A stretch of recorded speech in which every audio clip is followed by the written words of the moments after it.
नहीं है। अब समझने की बात है। कोई किसी के साथ जाने वाला नहीं है, ये पक्का हो गया। स्मशान तक का भी कोई भरोसा नहीं है।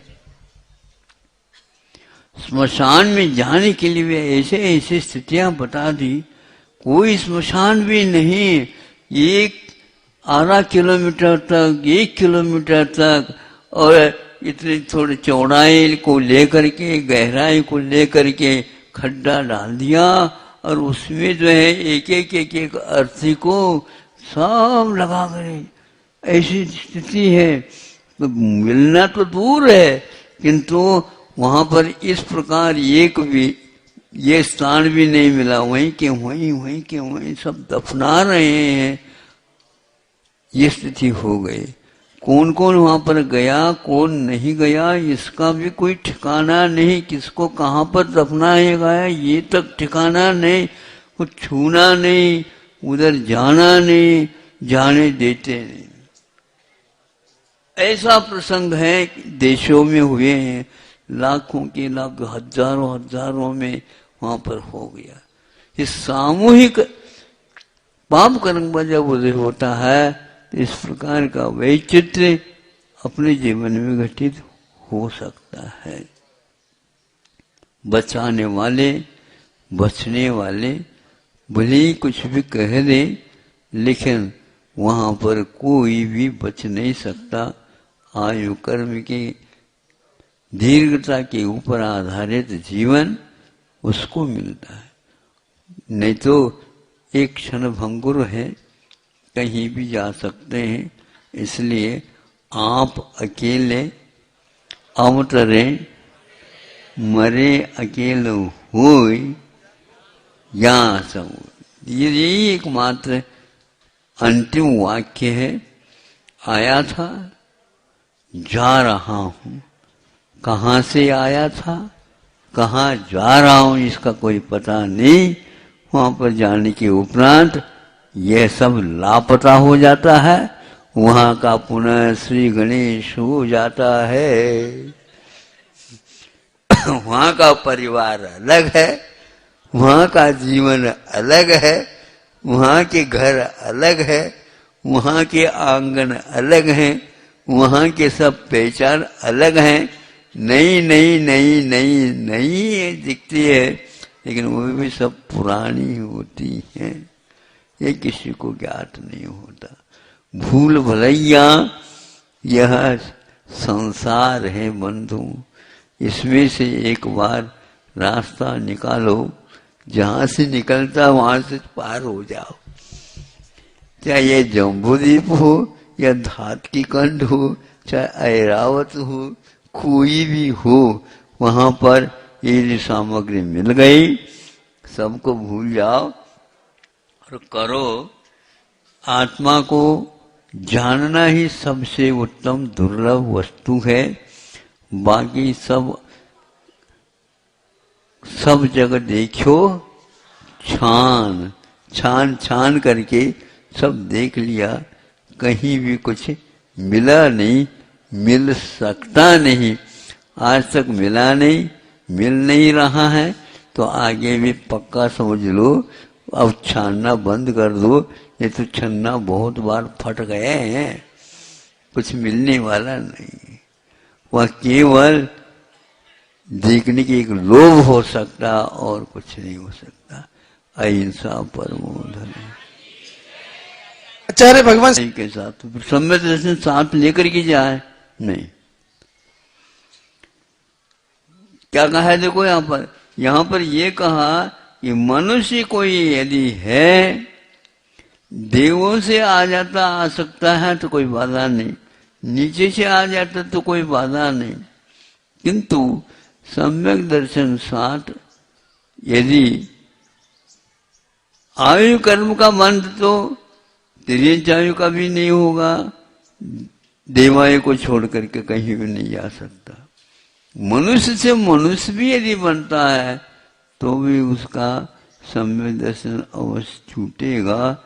ये सारे बंधन हैं, बंधन नहीं, किंतु हमारे भावों की मौलिकताएं इससे भ्रमित हो जाती है। यह हम कह सकते हैं कि हम कितने दुर्लभ पर्याय को प्राप्त कर चुके हैं। अब कौन से दुर्लभ है बताओ? किंतु अज्ञान के कारण हम इन सारे इन क्षणों को विषयों में और कषायों में, मद में, मात्सर्य में, दूसरे के साथ वैर भाव धारण करने में लगा लेते हैं। एक प्रकार से उसको अब मिल गई लेकिन उसका महत्व से कुछ भी नहीं। बाद में पश्चाताप की अग्नि में वह झुलसता रहता है जीवन पर्यंत, किंतु उसका दोबारा मिलना बहुत कठिन है। मिल जाता है लेकिन पर्याय की हीनताओं के साथ, बुद्धि की विकलता के साथ, इंद्रियों की कमजोरी के साथ, और बहुत कर अथवा मिल गए पूर्ण आयु नहीं मिली। पूर्ण आयु नहीं, पूर्णता किसको बोलते हैं? 8 वर्ष अंतर्मुक्त कम से कम उसको जिंदगी मिलनी चाहिए, ताकि वह मोक्ष पुरुषार्थ के योग्य, सब कुछ कार्य करने योग्य बन जाता है। यह भी एक उसके बहुत पुण्य खर्च करने से ही वो होता है। कई लोग यंत्रों को खरीदते हैं, भिन्न भिन्न यंत्र होते हैं, भिन्न भिन्न गाड़ियां होती हैं, तो कैसी होती हैं? तो भी जब खरीदते तभी मालूम पड़ जाता है कि इसकी क्या खूबी है। नहीं समझते? ऐसे ऐसे एक्सीडेंट हो जाते हैं तो वह भीतर से सुरक्षित रहता है। जैसे सेना वो क्या खोदी रहती ना, बंकर हाँ, तो बंकर में वह बॉम्ब भी पड़क दो वो भीतर तक नहीं पहुंच पाता, ऐसे सुरक्षित रहता। उसी प्रकार गाड़ियां देखने को तो दिखती हैं समान से, लेकिन एक्सीडेंट जब कभी हो जाए उस समय वहां बंकर की भांति वहां पर सुरक्षित रह जाता है। बाकी गाड़ी तो चूर चूर हो जाए, लेकिन वो कैसे पहुंचे? इसी का नाम तो उसी की कीमत थी। हाँ, ऐसा है। इसी प्रकार मनुष्य आयु के साथ बहुत जोखिम भरी बातें हैं। आप महाराज क्या करें? 1 साल हो गया तो और गिनो हम क्या करें बताओ? 1 साल हो गए, आना चाहे, गाड़ी है, सब कुछ है, बोलो आ नहीं पाए महाराज। अभी भी बहुत डरते डरते आए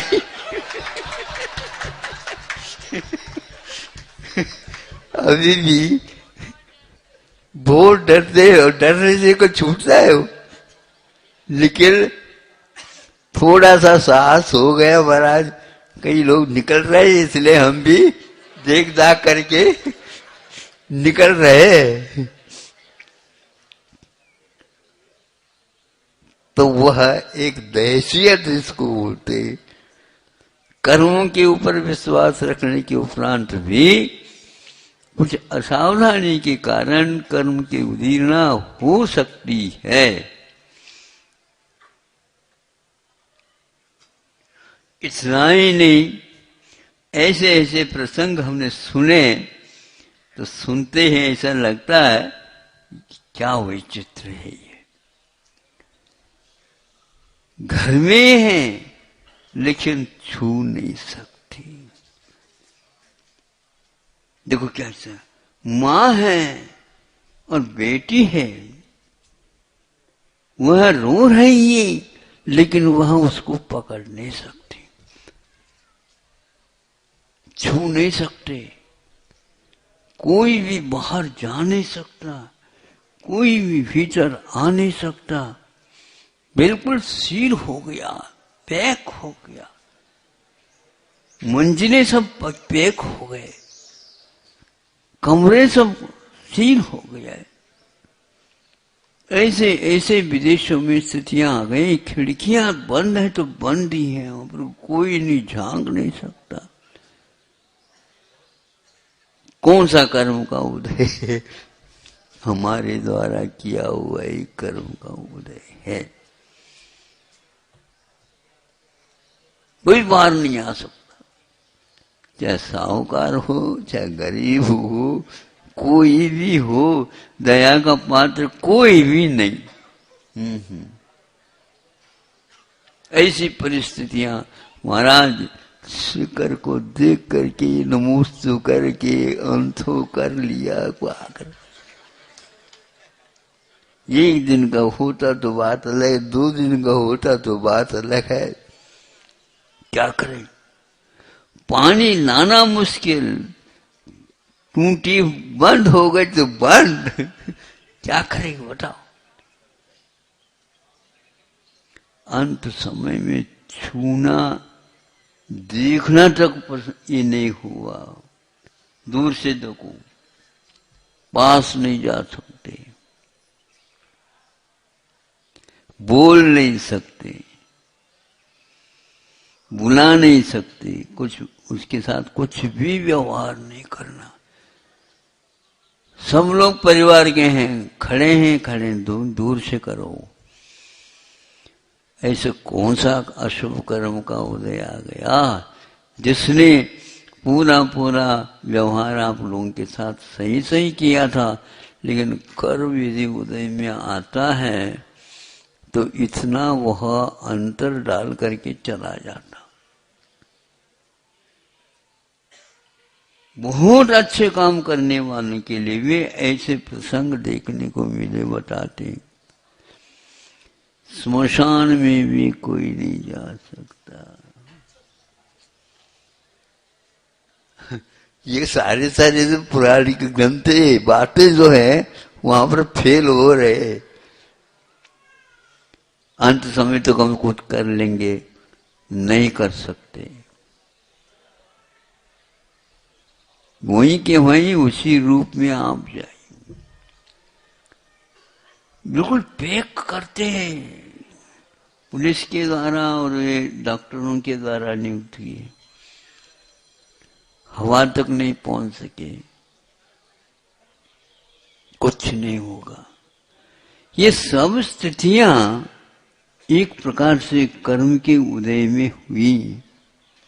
इन सब को याद करके अपने को अगले भाव के अपेक्षा से थोड़ा सोचना चाहिए।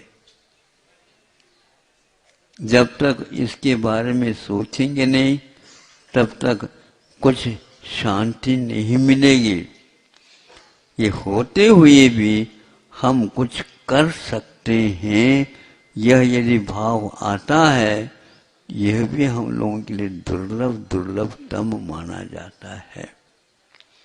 एक एक सेकंड में भी हम बहुत कुछ कमा सकते हैं और बहुत दिन रह करके भी हम बहुत कुछ गमा सकते हैं। आपके हाथ में और कुछ नहीं है, हाथ है।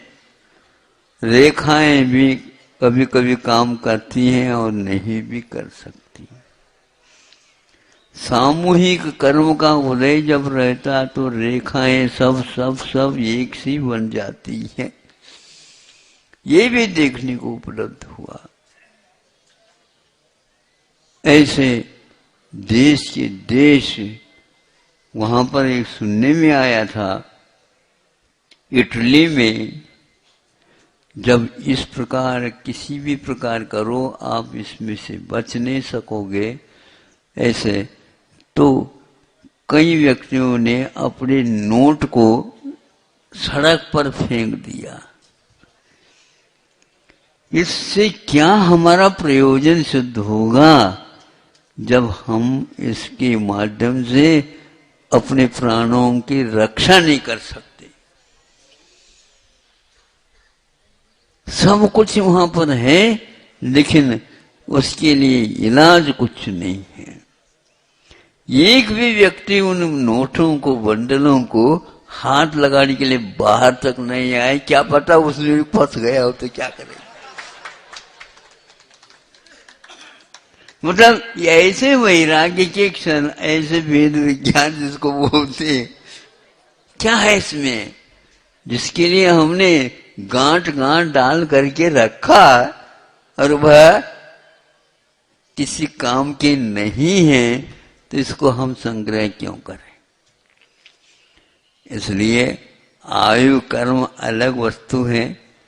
जो जो बच गए, जो बचे हुए जीवन को सार्थक बनाने में ही अपना तन मन धन जो कुछ भी है कर लेना चाहिए।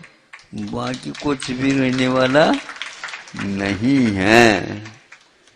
महाराज क्या बताएं, अब बताने की बात। नमस्तेभ्यः, ओम नमस्तेभ्यः, ओम नमस्तेभ्यः।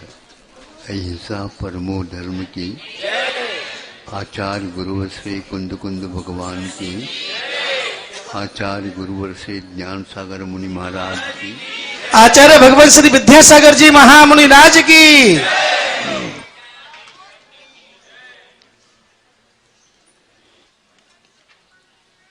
नरकों में सम्यक दर्शन उत्पन्न तो हो सकता है, किंतु उस समय उसका सम्यक दर्शन छूटेगा जिस समय वह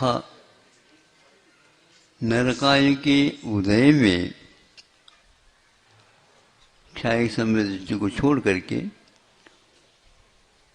कृतकृत्य को भी छोड़ करके, किंतु वह जाते समय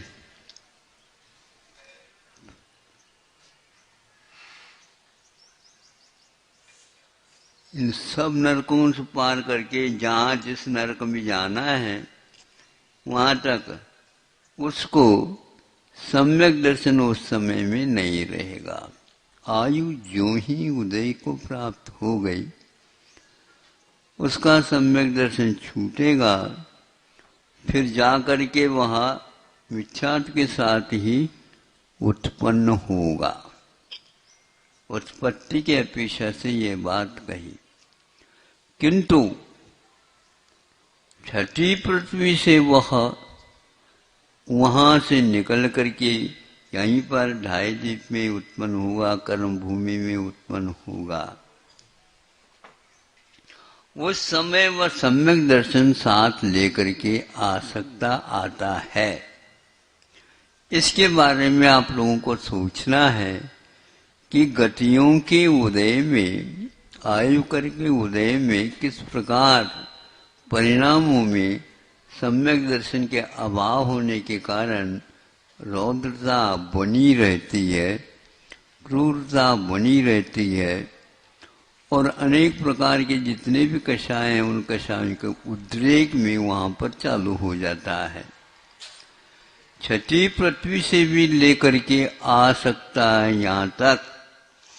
उस समय उसका सम्यक दर्शन क्यों नहीं छूटा, जबकि आपने ऊपर के उदय छुड़वाया था?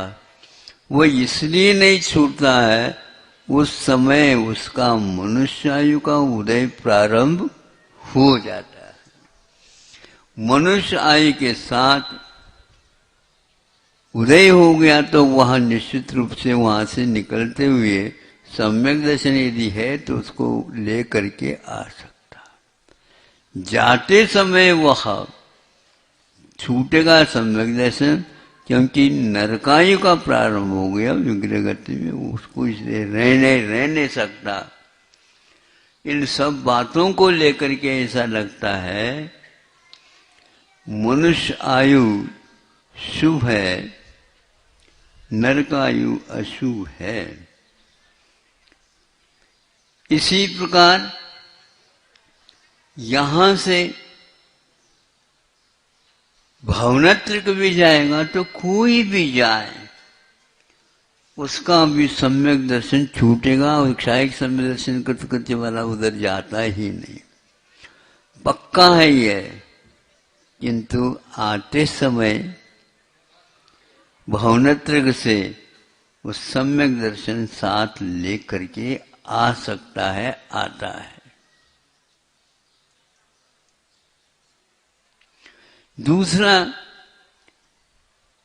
यदि निदान किया है तो उसका वैचित्र्य अलग और होता है।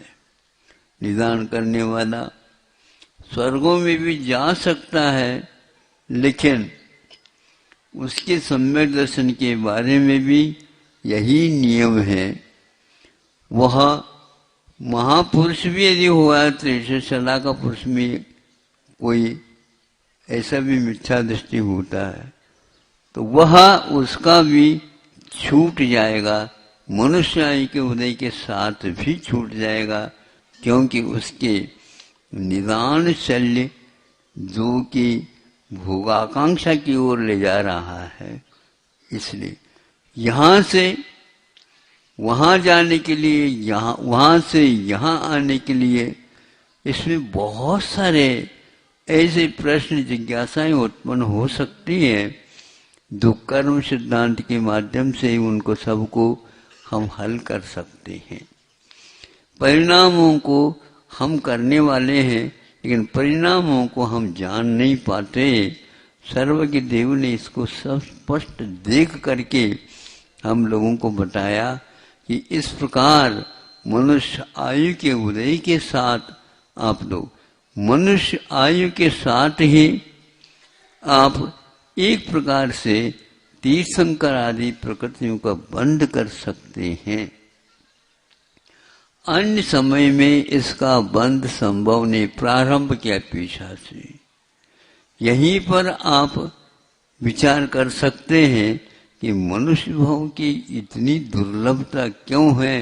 तो यूं ही है, क्योंकि इसको चरम ऐसा शरीर वाला बताया है। मनुष्य ही आयु और मनुष्य शरीर ही एक प्रकार से अंतिम शरीर रह सकता है। देव से मुक्ति नहीं है, नारकियों से तो मुक्ति है ही नहीं, तिर्यंचों के लिए भी उपलब्ध नहीं होता।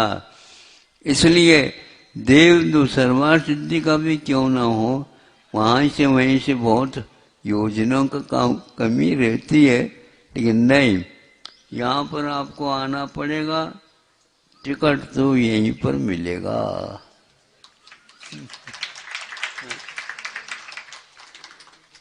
कुछ पैसा ज्यादा दे जा करके निकल जाए, पूरी संपदा भी दे दोगे, सर्वार्थ सिद्धि को नहीं मिल सकेगा। ये टिकट बहुत दुर्लभ है, और इस टिकट को चोरी भी कोई नहीं कर सकता, ये भी बात ध्यान रखना। धन की चोरी हो सकती है, इस टिकट की चोरी नहीं कर सकते। लेन देन इसमें नहीं हो सकता, कितने भी आप कोशिश करो। ऐसे बिंदु हैं जो हमारे परिणामों के तारतम्य के बारे में हमेशा हमेशा कर सकते हैं। उम्र कम है और फिर भी इस प्रकार के बंद हो सकता है, और उम्र बहुत हो गए इसलिए तो कर ले, ऐसा भी संभव नहीं है। अब दूसरी बात देखो, वैचित्र्य कैसे है। यहां पर कोई भी देवायु का बंद करता है, सुन रहे हो कि नहीं? इसलिए देव बनने की इच्छा मत करो। इसलिए कह रहा हूं कि कितना वह व्यवधान उपस्थित करता है। यहां पर बिल्कुल बहुत बढ़िया सब कुछ कर रहा है और देवायु का बंद कर लिया, उसको अब क्या होगा? एक प्रकार से वह शुभ माना जाता है, एक प्रकार से, क्योंकि देवायु के बंध के साथ मनुष्य मर करके कहीं अपनी योग्य आयु के अनुसार जन्म लेगा, लेकिन वह एक प्रकार से कल्पवासी होगा। बाद में मान लीजिए उसने आयु का बंद किया, तो भी वह उस आयु के साथ संयम यहां पर ग्रहण कर सकता है। किंतु यहां पर है और कोई भी मनुष्य आयु का बंद करता है, त्रिंच आयु का बंद करता है, तो वह संयम मार्ग धारण नहीं कर सकता। सम्यक दृष्टि हो सकता है, शायद सम्यक दृष्टि हो सकता है, किंतु वह देवायु को प्राप्त नहीं हो सके। क्योंकि कारण यह है कि उसने मनुष्य आयु को तो बंद कर लिया। मनुष्य आयु को बंद तो बहुत अच्छा माना जाता था, लेकिन वो संयमी अब अपने जीवन में नहीं बन सकेगा। इसलिए आप ध्यान रखो, कोई भी व्यक्ति कषाय आदि करता है, बेहिसाब से करता है, तो यदि मान लो चूक हो गई तो गई, वह भाव ही निकल जाएगा। और वो संयम देश संयम भी धारण नहीं कर सकता, सकल संयम भी धारण नहीं कर सकता। तीर्थंकर प्रकृति का बंद कर सकता है, लेकिन वो यह नहीं कर सकता। ऐसे क्यों होता है? तो आचार्यों ने कहा उसके विपरीत कोई कार्य करता है तो उसको वह मिल नहीं सकता। इसी प्रकार यहां पर मानो सम्यक दृष्टि है और मनुष्यायु का बंद करना चाहता है। सुन रहे हो? सम्यक दर्शन निश्चित रूप से छूटेगा। हाँ, क्योंकि मनुष्य से मनुष्य कोई बनता है, उसके पास सम्यक दर्शन नहीं रह सकता। इसलिए उसी आयु को कहीं कहीं पर शुभ कहा, किंतु उसी आयु को कहीं कहीं पर बहुत अशुभ कहा। सम्यक दृष्टि था ये निश्चित है, किंतु मनुष्य आयु को बंद कर लिया तो विदेह में जा सकता है, लेकिन वह स्वर्ग में नहीं जा सकता, क्योंकि मनुष्य